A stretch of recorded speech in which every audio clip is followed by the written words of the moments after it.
I just think it's so sharp.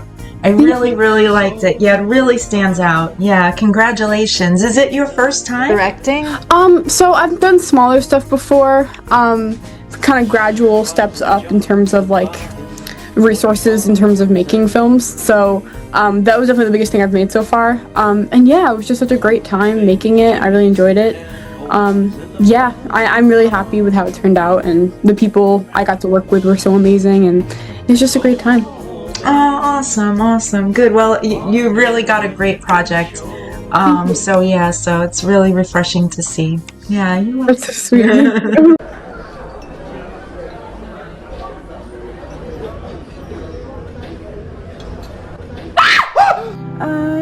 I had a dream last night. My parents nailed me to a cross. Oh, wow. I deserved it though.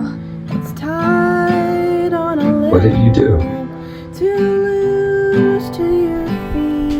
You should know, I'm gonna be a different person in there. Around them, I'm... Ethel. Yeah. Not the same. There's a darkness in me, and I take all this time to stay. We don't know how to be sorry. Carve out a figure that looks just We don't know how right. to love. But just when I think that it deep, I got closer to loving you than anyone else. regret that.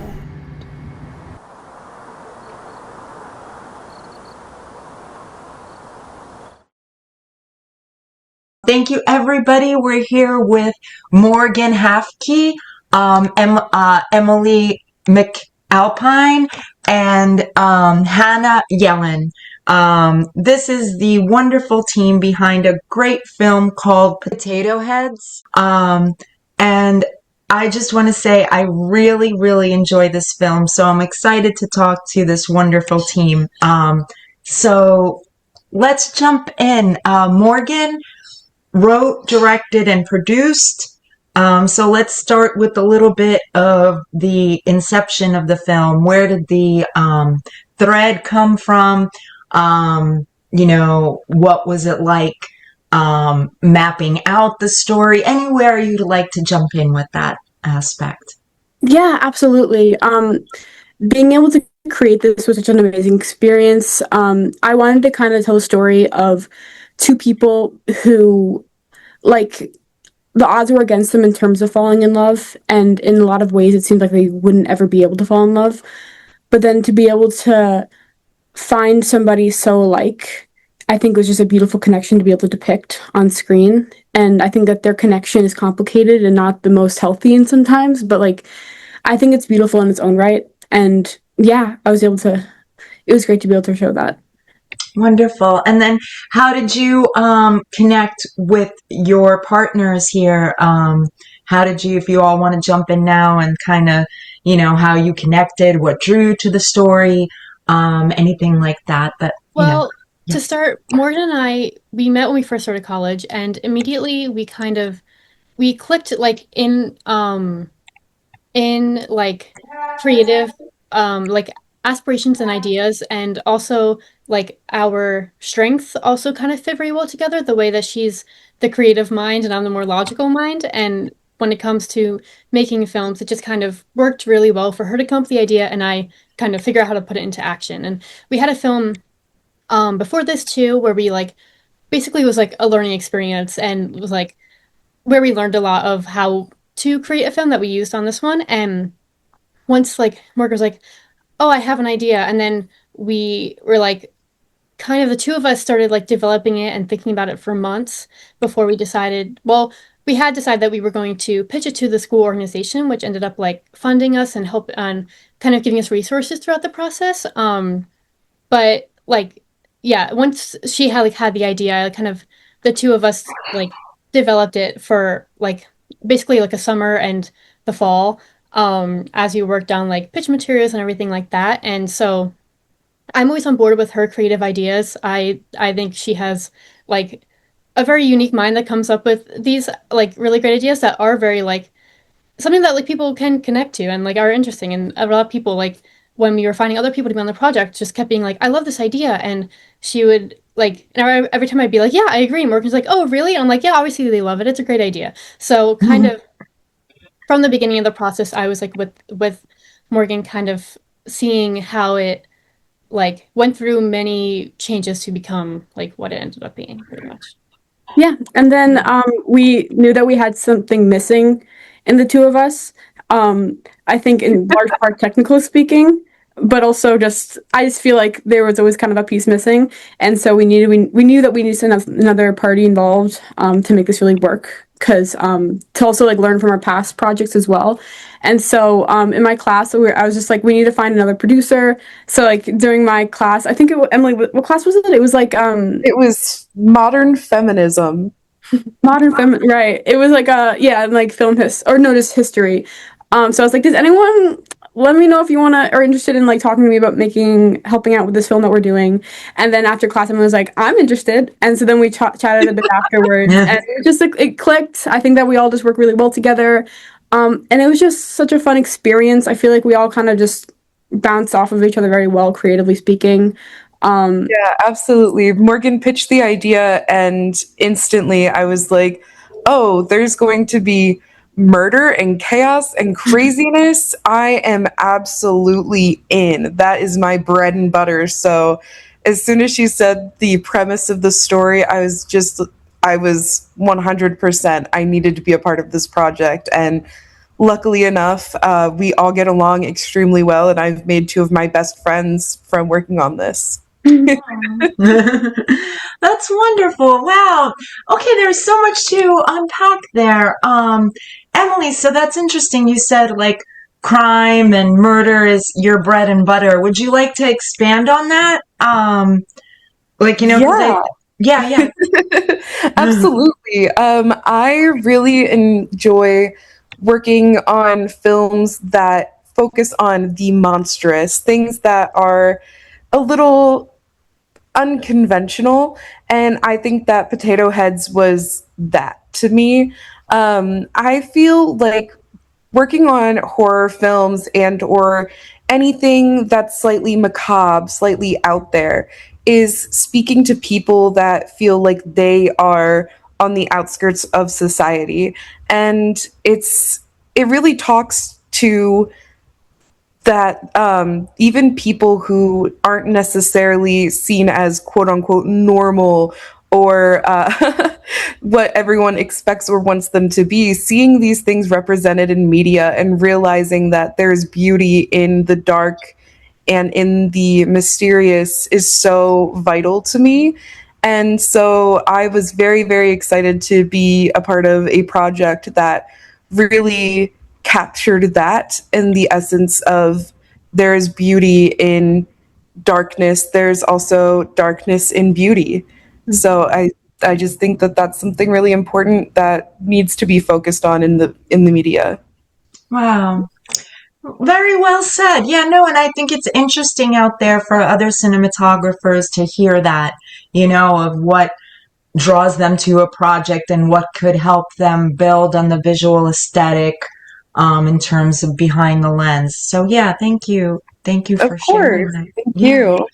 And again, like so much has been said already, like I love your camaraderie.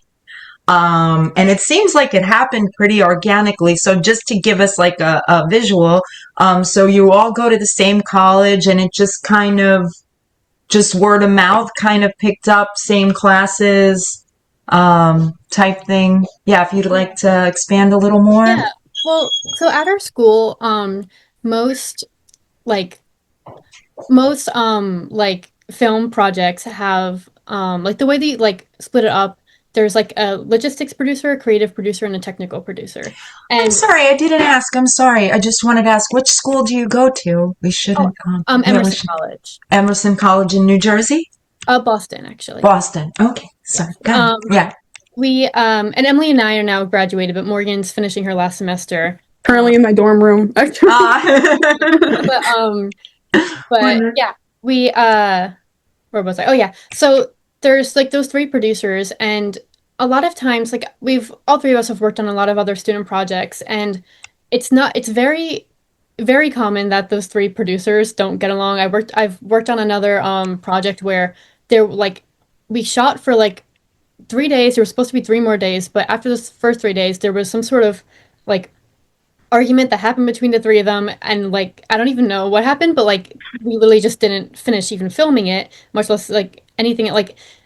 But on our project, it was just so different, and like the way we clicked, and like for me, like I'm always like such a cheerleader for like Morgan's ideas and projects. So like the whole time it's kind of like I love your vision so much, and I will do whatever like I need to do to like make sure that happens. Like I want to like I'm just champion like well, especially when we're on set. I'm like I'm here to make sure like you get what like has been in your mind for like so long, and just so yeah, the three of us just kind of working together made it so perfect. And we like my favorite like I love the finished product of this film so much, but my favorite part, honestly, of the whole experience was once we were on set and like once we started filming and everyone else on our crew started getting together.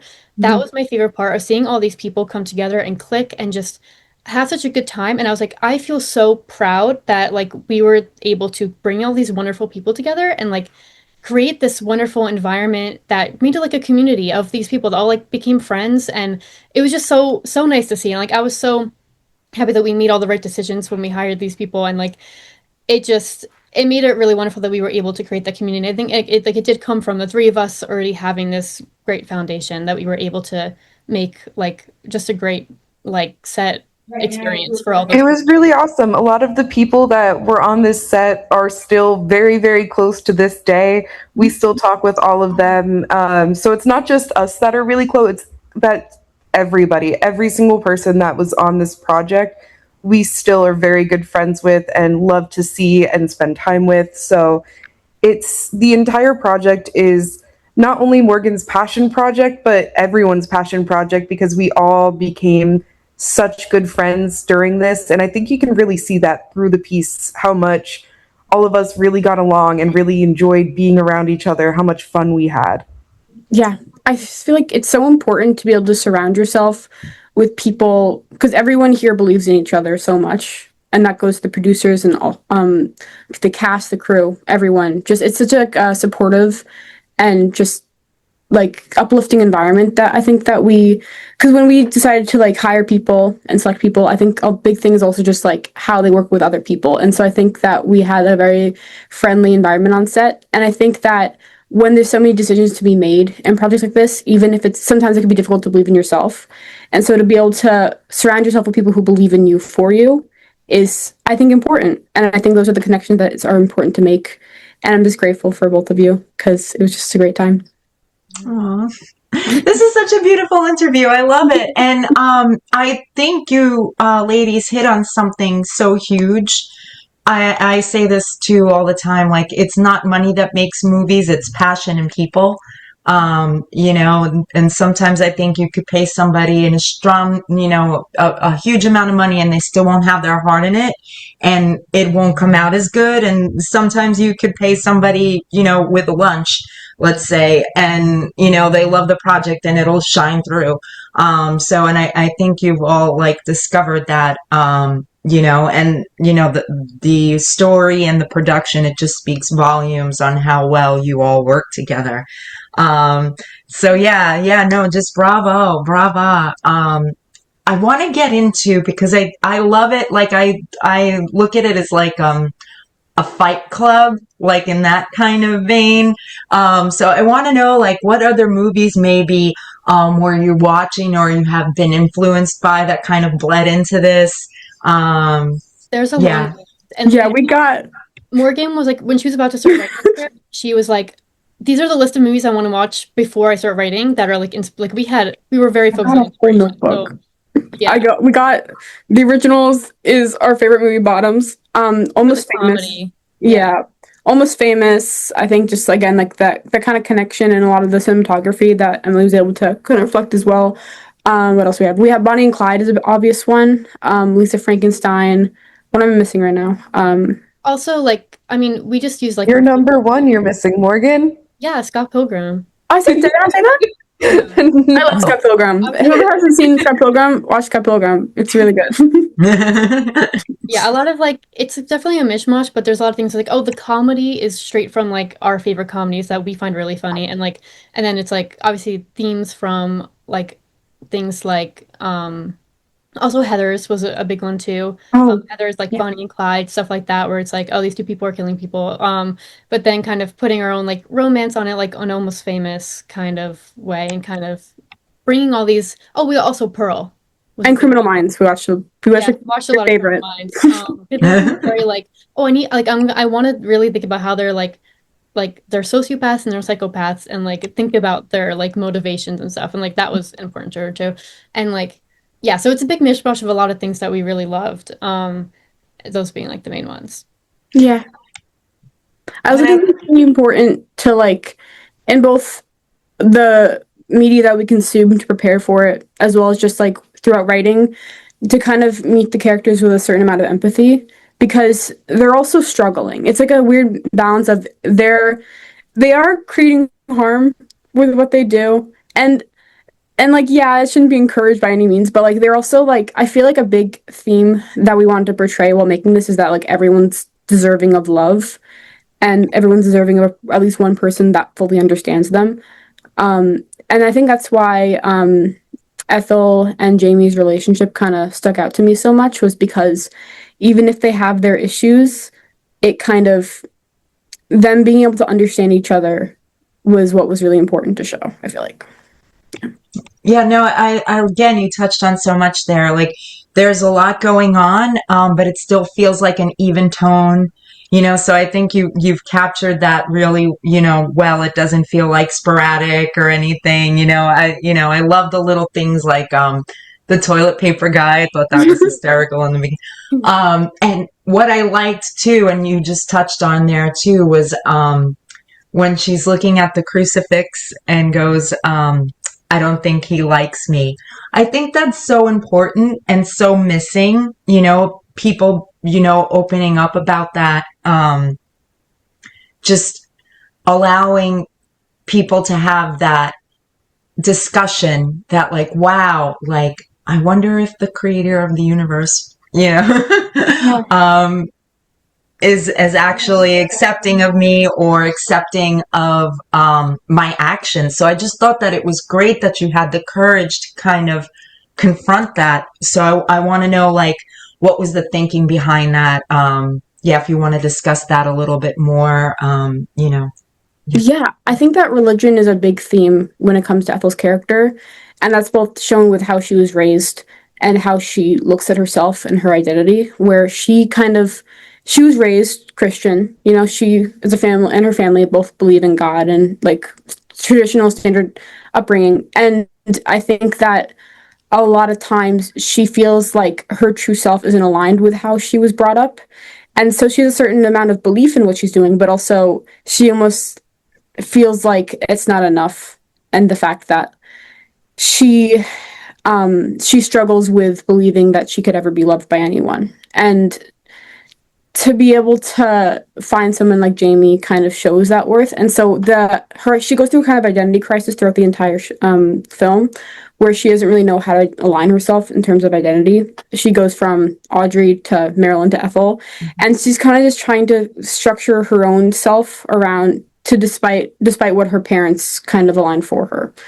And yeah, to be able to find herself, she kind of, in a way, murder isn't really murder in this short film. It's supposed to kind of represent other things that kind of are like shamed sometimes in these families and stuff like that, or like kind of suppressed. And then to be able to kind of express that free spiritedly is something that kind of created a hesitance within her, but also a release.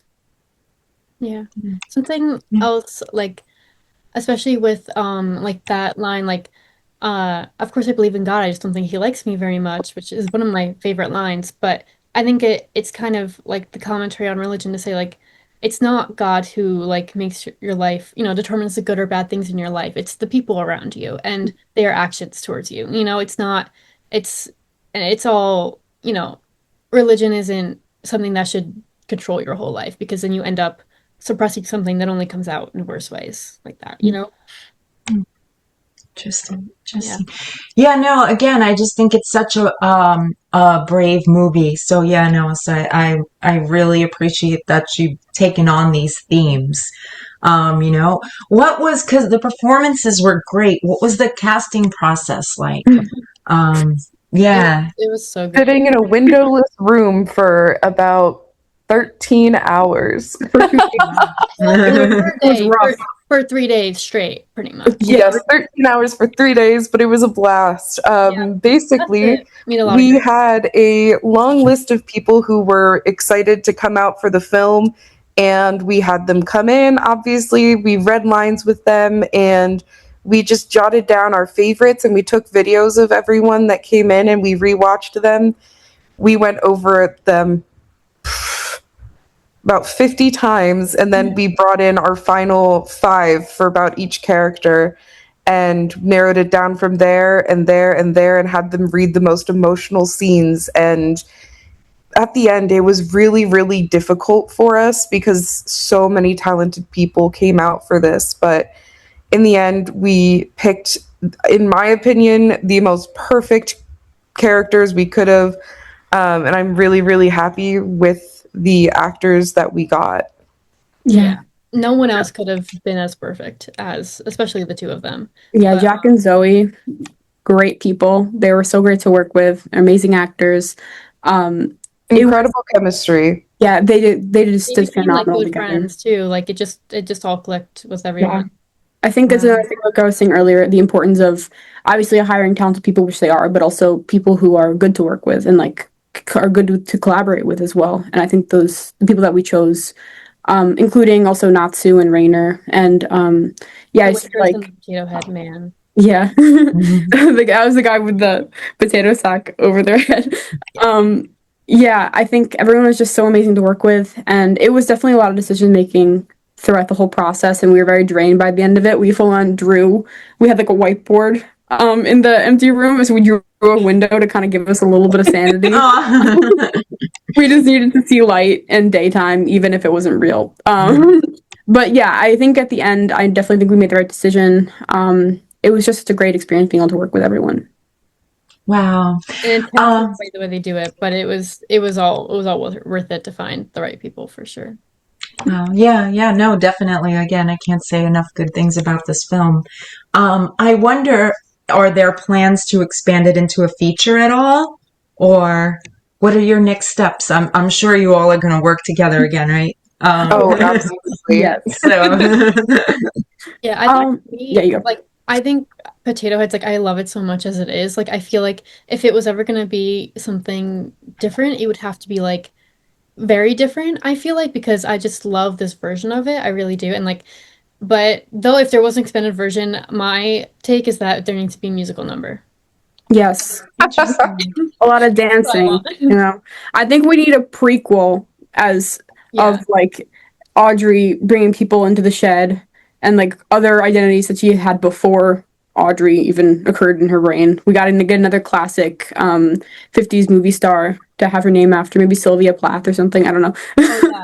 Yeah, Sylvia. I think that's a good one. That would be the dream. Is if possible one day. I mean, I love the piece so much, and there's so much lore that we have created that wasn't in the film, obviously, because it's a short film.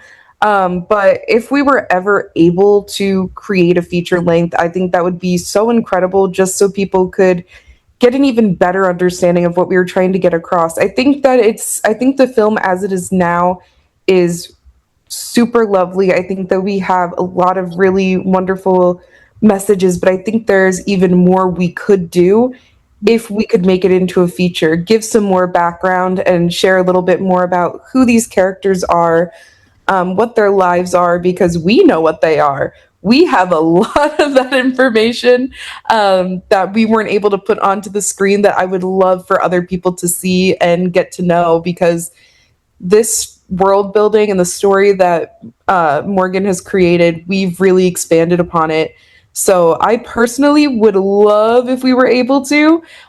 So perhaps one day that would be something really, really cool to see. Something, I mean, I would want it done very much like Scott Pilgrim. Just kind of silly, kind of goofy, and a little crazy. I think that would be the absolute perfect world, perfect scenario for me. And we've definitely talked about possibly trying to start our own production company as well if they end up moving out here to LA with me. So trying to convince them. Definitely, I think I'm applying to jobs as in LA.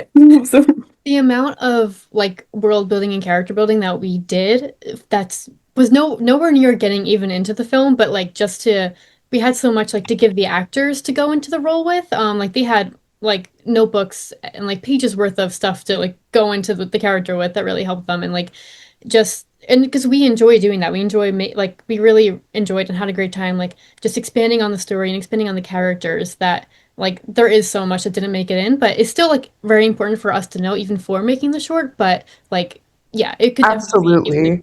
yes.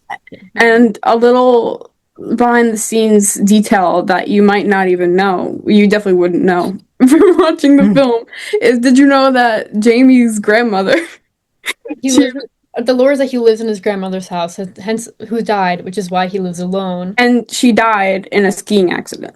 No, a scuba diving A accident. scuba diving accident. That's the lore that we came up with. That was never near getting in there, but you know. No, but it's just for our brain. For our brain. I feel like she would. I think his grandmother had all the bravery that he didn't have, and she kind of was really into pro sports. Interesting, kind of a little bit of like Norman Bates and Psycho. And I thought that was really great what you brought up too. I hadn't caught that with the 50s movie stars. So it's Audrey Hepburn is who you were, who she's, and who's Ethel. Ethel's just her. Yeah, it's her biological. Really Ethel. Gotcha. Yeah. Trying to be these glamorous movie stars, but really she's Ethel. There's a line in Sabrina that was what cemented the name Audrey for us, which was just like, how'd it go? It was like, she was like, in the 1954 Sabrina movie with Audrey Hepburn in it, which we're like, oh, like Ethel, imagine like she loved this movie growing up. It's a great movie. And there's this one line in the movie where the two male leads of that movie, they're talking about Sabrina, the main character, and they're saying like, oh, she's so pretty for someone like her because she works like for them, and she's like, oh, like she's so pretty, and, like a pretty name like Sabrina, and then the other guy goes, well, what should her name be, Ethel? And then we're like, oh, so that has to be her name. And like, of course, she watched it as a kid and probably was like, felt so offended. What's wrong with my name? Yeah, so I'm not Ethel. I'm actually Audrey Hepburn. I'm glamorous too, and it's like kind of how she grew up. Also, like another thing added to like how she just did not like the person that she really was, you know? Yeah. Right. Her character is just desperately trying to find any sort of identity because her parents don't really view her as being a person that kind of aligns with what their family values are. And so she kind of feels out of place with that. And so throughout the whole movie, she's actually really trying to find some kind of identity that aligns with her, somebody who's glamorous or brave or just like outgoing, out there, dazzling. And that kind of need for stability within her own name, she kind of believed that once, am I spoiling things if I say anything? Or she feel like her parents were... Don't spoil. I won't... She believes that her parents are kind of tied to that crisis. And that's kind of where a big part of her struggle comes from. Yeah. And if you think about it, really, that's what, you know, the world kind of tells us. Like, you know, if you start off with parents, you know, not being on the same track or, you know, having the same ideals or being abused, right? That's, you know, how things can start to go awry. Yeah. Interesting. Very interesting. I just want to thank you again for choosing our festival and for making such a powerful film. Thank you so much. Thank you for having us. Thank you. Yeah, thank you so much. Happy to be. Any closing thoughts? I can't stop thinking about like us a year ago now, where we were like a few away from this weekend. It's going to be a year since Cape Cod. Since we started filming, we took like 15 people of crew, like a small version of our crew, to a family friend's house in Cape Cod, which is like an hour and a half away from our campus, and like filmed there for a whole weekend. It was an ordeal and way out of our budget, but we somehow made it happen. And like, so a year ago now, we were like in the throes of like some of the most stress I've ever had, and like trying to put all the pieces together for it to happen. And like I can't be more proud about like where we ended up, because like so many things went wrong. So many, like, we didn't mean to film this on an iPhone, but we went to Cape Cod, an hour away. The camera didn't work. What other choice did we have? Wow. Made it work. Wait, say that again. I want to underline this to inspire people. So this was done on an iPhone? Yeah. Yes, And it was that was insane for me. Yeah, it was totally unexpected. Had the cameras all set up, all the rigging was done. We were ready to shoot, and then all of a sudden I go to shoot and it just didn't work. So I said, you know what? We pivot. Bad things happen sometimes, and we pivot. So And a lot of we used my phone. We used our AD's phone. We used my assistant AC's phone. Like it was a little crazy, but it honestly was so fun. And I think that being under that stress and having to think just on your feet, it gave us so many new ideas for shots that we had never even thought of, that were not on my shot list. And that's how we got some of, in my opinion, our best footage. It was really fun, really crazy, but I'm a firm believer in when things go wrong, find a new way and think of it fast. It's part of the fun of being a cinematographer. So as much as it was terrifying at the time, it was also really, really fun for me to kind of problem solve. And yeah, we ended up having to shoot the whole thing on an iPhone, but Wow. it worked out well. It also And what made a it a lot learning easier. experience, right? Like, yeah. in just like Oh, you yeah. have to go with the flow, and like everything will go worse on set if you don't just kind of fix the problem and keep going. And like it was the easiest solution, because we were like, should we go and like buy another camera, or like Oh my god. Yeah, we woke up at 6 a.m. we were We like drove to driving around CVS. other stores trying to find cameras, trying to find different SD cards to try to fix the camera issue. None of it worked. So we were like, well, we have our phones and we're always going to. Like, it's just the easier, and it ended up being like easier for some other reasons too. Just Editing. Yeah. like getting files It like that. worked out really well. And we ended up going where we needed to. But my final thing I just want to say is thank you so much for having us. Thank you for allowing us to show our film. And I really, really appreciate you for asking us these questions, for giving us this space to speak. So thank you again. Well, Yeah. my pleasure. Yeah, no, it's been lovely speaking with all of you, and I look forward to seeing more great work from you. Thank you so much. Yeah. Yeah, it's been Thank so you lovely. so much. So happy to talk about Okay. this. You'll have to keep me posted if you end up going to LA, all of you. Absolutely. We'll be in touch. Yeah. Crossed. Yes. All right. Well, have a lovely evening and thank you again. You too, all It of was nice you. to meet Thank you. you. Many blessings. Thank you so much. Bye.